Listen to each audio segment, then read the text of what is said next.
Day 41.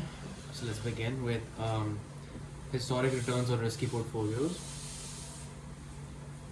We can now apply the analytical tools worked out in previous sections to look at the historic performances of several important portfolios. We begin by comparing the performance of treasury bills, treasury bonds, and a diversified portfolio of US stocks. T bills are widely considered the least risky of all assets. There is essentially no risk that the US government will fail to honor its commitments to these investors, and their short maturity means that their prices are relatively stable. Long term US Treasury bonds are also certain to be repaid, but the prices of these bonds fluctuate as interest rates vary, so they pose meaningful risk. Finally, common stocks are the riskiest of the three groups of securities. As a part owner of the corporation, your return will depend on the success or failure of the firm. Our stock portfolio is the broadest possible US equity portfolio, including all stocks listed on NYSE, AMEX, and NASDAQ. We shall denote it as the US market index because larger firms play a greater role in the economy. This index is a weighted portfolio and therefore dominated by a large firm corporate sector. The monthly data series include excess returns on these stocks from July 1926 to June 2016, a sample period spanning 90 years. The annual return series comprise full year returns from 1927 to 2015. Figure 5.5 is a frequency distribution of annual returns on these three portfolios. The greater volatility of stock returns compared to T-bill or T-bond returns is immediately apparent. Compared to stock returns, the distribution of T-bond returns is far more concentrated in the middle of the distribution with far fewer outliers. So as we can see, the treasury bonds and the treasury bills graphs are given here in B and A respectively. So the annual return on treasury bills is around centered around 0 to 5% and 5 to 10% mostly, and there's very few otherwise. Whereas treasury bonds have a wider range, they range from minus 15 to minus 10 and 40 to 45. Frequency distribution of annual returns. Other graphs, and this is the US equity market index. So this is treasury bills, this is treasury bonds. Um,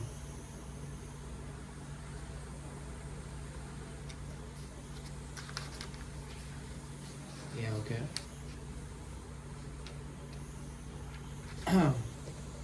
What's that?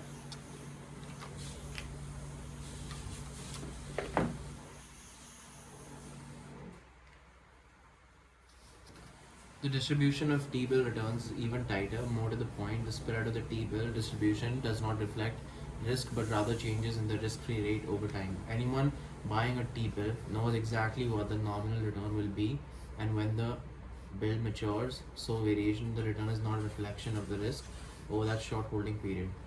While the frequency distribution is handy visual representation of investment risk, we also need a way to quantify that volatility. This is provided by the standard deviation of returns. Table 5.3 shows that the standard deviation of return on stocks over this period, 20.28%, was about double that of T bonds, 10.02%, and more than six times that of T bills.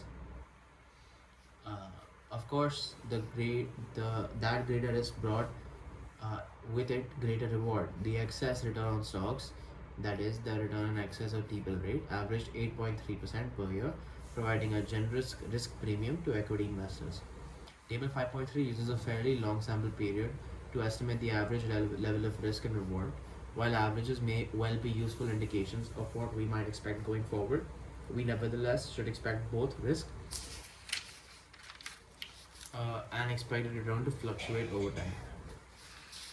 So, figure 5.3, uh, the average return in T bills is 3.47%, in T bonds 6%, and in stocks 11.77%.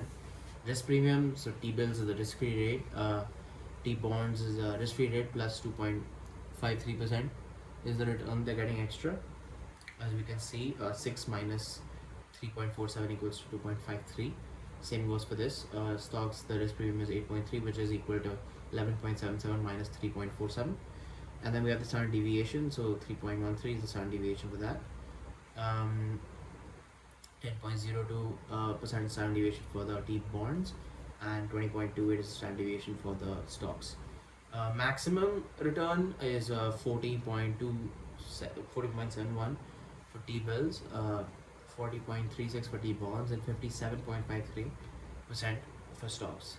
And so are the minimum also given. Go to the next page. Figure 5.6 plots the standard deviation of the market's excess return in each year, calculated from the 12 most recent monthly returns. While market risk clearly ebbs and flows, aside from its abnormally high values during the Great Depression, there does not seem to be any obvious trend in its level. This gives us more confidence that historical risk estimate provides useful guidance about the future. Of course, as we have emphasized in the previous sections, unless returns are normally distributed, standard deviation is not sufficient to measure risk. We also need to think about tail risk, that is our exposure to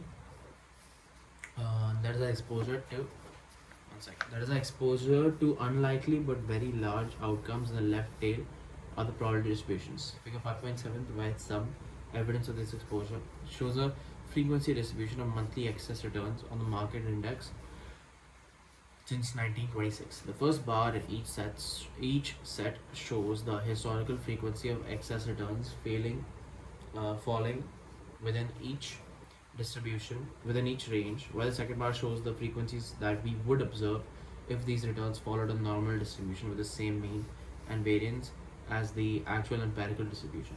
You can see here that some evidence of a fat tail distribution. The actual frequencies of extreme returns, both high and low, are higher than would be predicted by normal distribution. Further evidence on the distribution of excess equity returns is given in table 5.4. Here we use monthly data on both the market index and, for comparison, several style portfolios. You may remember from chapter 4, figure 4.5, that the performance of mutual funds is commonly evaluated relative to other funds with similar investment styles.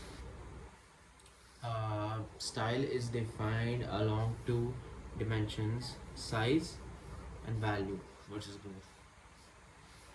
Funds with large cap or small cap firms. Firms with high ratios, market value to book value, are viewed as growth firms because to justify their high prices relative to current book value, the market must anticipate rapid growth. The use of style portfolios as a benchmark for performance evaluation traces back to influential papers by Eugene Fama and Kenneth French, who extensively documented the firm size and the book value to market ratio predict average returns.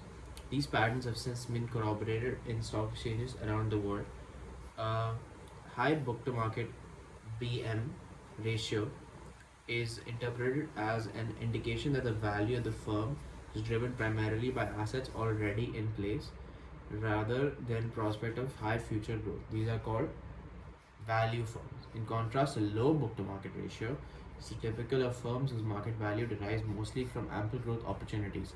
Realized average returns, other things equal, historically have been higher for value firms than for growth firms, and for small firms than for large ones. The Fama French database includes returns on portfolios of US stocks sorted by size and by book to market ratios: high, medium, low. Excess monthly return.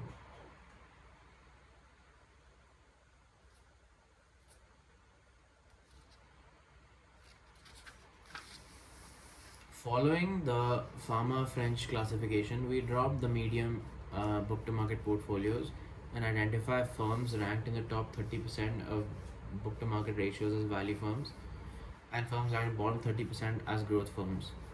We split firms into above and below median levels of market cap to establish subsamples of small versus large firms.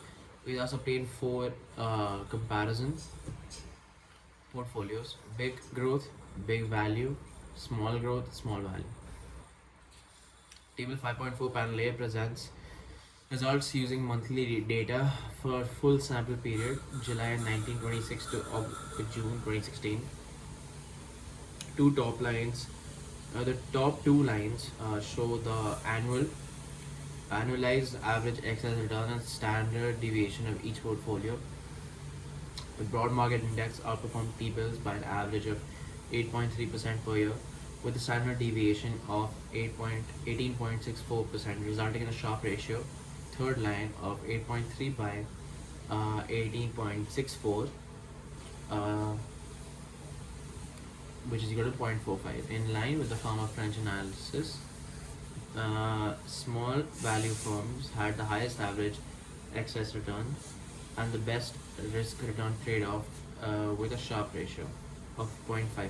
However, figure 5.5 warns us that actual returns may have fatter tails than the normal distribution, so we need to consider risk measures beyond just the standard deviation. The table therefore also presents several measures of risk that are suited for non-normal distributions. Several of those other measures actually do not show meaningful departures from the symmetric normal distribution. Skew is generally near zero. If downside risk was substantially greater than upside potential, we would expect skew to be generally negative, which it is not. Along the same lines, the lower partial standard deviation is generally quite close to the conventional standard deviation. Finally, while the actual 1% value, sorry, I forgot what that means. Let's call it variance. Value at risk, yeah. Value at risk. These portfolios are uniformly higher than the 1% value at risk. That would be perfect. That would be predicted from the normal distribution. With matched means and standard deviations, the differences between the empirical and predicted value at risk statistics are not large. By this metric as well, the normal appears to be a decent approximation to the actual return distribution. However, there is other evidence suggesting fat tails in the return distributions of these portfolios. To begin, note that kurtosis, the measure of the fatness of both tails of the distribution, is uniformly high. Investors are, of course, concerned with the lower left tail of the distribution. They do not lose sleep over their exposure to extreme good returns. Unfortunately, these portfolios suggest that the left tail of the return distribution is overrepresented compared to the normal. If excess returns were normally distributed, then only 0.13% of them would fall more than 3 standard deviations below the mean. In fact, the actual incidence of excess returns below that cutoff are at least a few multiples of 0.13% for each portfolio. The expected shortfall (ES) estimates show why value at risk is only an incomplete measure of downside risk. Expected shortfall in table 5.4 is the average excess returns of these observations that fall on the extreme left tail, specifically that those that fall below the 1% value at risk. By definition, the value must be much worse than the value at risk, as it averages among all the returns that are below the 1% cutoff. Because it uses actual returns or the worst case outcomes, expected shortfall is far better indicator of exposure to extreme events. Figure 5.2 showed us that the post-war years, more accurately the years after 1951, have been far more predictable, at least with the respective interest rates. This suggests that it may be instructive to examine stock returns in the post-1951 period as well, to see if risk and return characteristics for equity investments have changed meaningfully in the more recent period. The relevant statistics are given in panel B of table 5.4. Perhaps not surprisingly, in light of history of inflation and interest rates, the more recent period is in fact less risky. Standard deviation for all 5 portfolios is noticeably lower in recent years, and kurtosis over our measure of fat tails drops dramatically. Value at risk also falls. While the number of excess returns that are more than 3 standard deviation below the mean changes inconsistently because SD is lower in this period. Those negative returns are also less dramatic. Expected shortfall generally is lower in the latter period. The frequency distribution in figure 5.5 and the statistics in table 5.4 for the market index as well as a style portfolio tell a reasonably consistent story. There is some admitted inconsistent evidence of fat tails, so investors should not take the normality for granted. On the other hand, extreme returns are in fact quite uncommon, especially in more recent years. The incidence of returns on the market index in post 1951 period are worse than 3 SD below the mean is 0.66% compared to the prediction of 0.13%. For the normal distribution, the excess rate of extreme bad outcomes is only 0.53%, or about 1 in 187 months, 15 and a half years. So it is not unreasonable to accept the simplification offered by normality as an acceptable approximation as we think about constructing and evaluating our portfolios. So that was